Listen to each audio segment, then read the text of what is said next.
ଆଉ ଓଡ଼ିଶାର କୃଷିର ଭବିଷ୍ୟତ କେବଳ ବର୍ଷା ଉପରେ ନୁହେଁ, ଆଧୁନିକ ଜଳ ପରିଚାଳନାକୁ ଅପଗ୍ରେଡ୍ ହେଉଛି। କେନ୍ଦୁଝରର ସମନ୍ୱିତ ଆନନ୍ଦପୁର ବ୍ୟାରେଜ୍ ପ୍ରକଳ୍ପ ଏହା କେବଳ ଏକ ବ୍ୟାରେଜ୍ ନୁହେଁ, ଏହା ହେଉଛି ଓଡ଼ିଶାର ସବୁଠାରୁ ବଡ଼ ମଡର୍ଣ୍ଣ ପାଇପଲାଇନ୍ ଇରିଗେସନ୍ ମଡେଲ।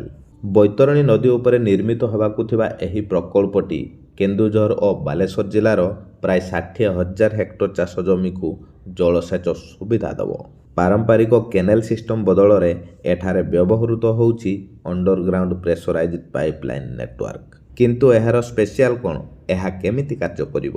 ପ୍ରଥମେ ବ୍ୟାରେଜ୍ ଜଳକୁ ସଂଗ୍ରହ କରିବ, ତାପରେ ସେହି ପାଣିକୁ ମାଟି ତଳେ ପୋତା ଯାଇଥିବା ହାଇ କାପାସିଟି ପାଇପଲାଇନ୍ ଦ୍ୱାରା ବାଲେଶ୍ୱର ପର୍ଯ୍ୟନ୍ତ ପଠାଯିବ।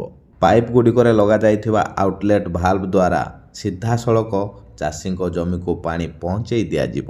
ଏହା ଫଳରେ ପାଣି ନଷ୍ଟ କମିବ, ଜମି ଅଧିଗ୍ରହଣ ଦରକାର ପଡ଼ିବ ନାହିଁ, ଏଭାପୋରେସନ୍ କମିବ ଆଉ ସମାନ ଜଳ ବଣ୍ଟନ ହେବ।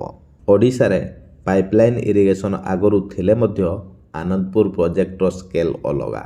ଏହା ଗୋଟେ large command area modern irrigation model, ଯାହାକୁ ଗୁଜରାଟ ଓ ତେଲେଙ୍ଗାନାର ପ୍ରୋଜେକ୍ଟ ସହ କମ୍ପେୟାର କରାଯାଉଛି।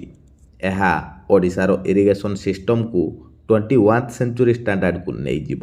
ଏହି ପ୍ରକଳ୍ପ ଦ୍ୱାରା ଅଧିକ ଫସଲ ସମ୍ଭବ ହେବ, ଚାଷୀଙ୍କ ଆୟ ବଢ଼ିବ, ମେକାନାଇଜ୍ଡ ଫାର୍ମିଂ ସହଜ ହେବ, ଗ୍ରାମୀଣ ଅର୍ଥନୀତି ଶକ୍ତିଶାଳୀ ହେବ। ଏହା କେବଳ ଇରିଗେସନ୍ ପ୍ରୋଜେକ୍ଟ ନୁହେଁ, ଏହା ହେଉଛି ରୁରାଲ ଟ୍ରାନ୍ସଫରମେସନ୍ ପ୍ରୋଜେକ୍ଟ। ସମନ୍ୱିତ ଆନନ୍ଦପୁର ବ୍ୟାରେଜ୍ ଓଡ଼ିଶାର କୃଷି ଭବିଷ୍ୟତ ପାଇଁ ଗୋଟେ ଟର୍ଣ୍ଣିଂ ପଏଣ୍ଟ। ଯଦି ଏହା ସଫଳ ହୁଏ, ଭବିଷ୍ୟତରେ ଇରିଗେସନ୍ ପ୍ରୋଜେକ୍ଟ ଏହି ମଡେଲକୁ ଫଲୋ କରିପାରେ। ଏହା କେବଳ ପାଣି ନୁହେଁ, ଏହା ହେଉଛି ନୂତନ ଆଶା।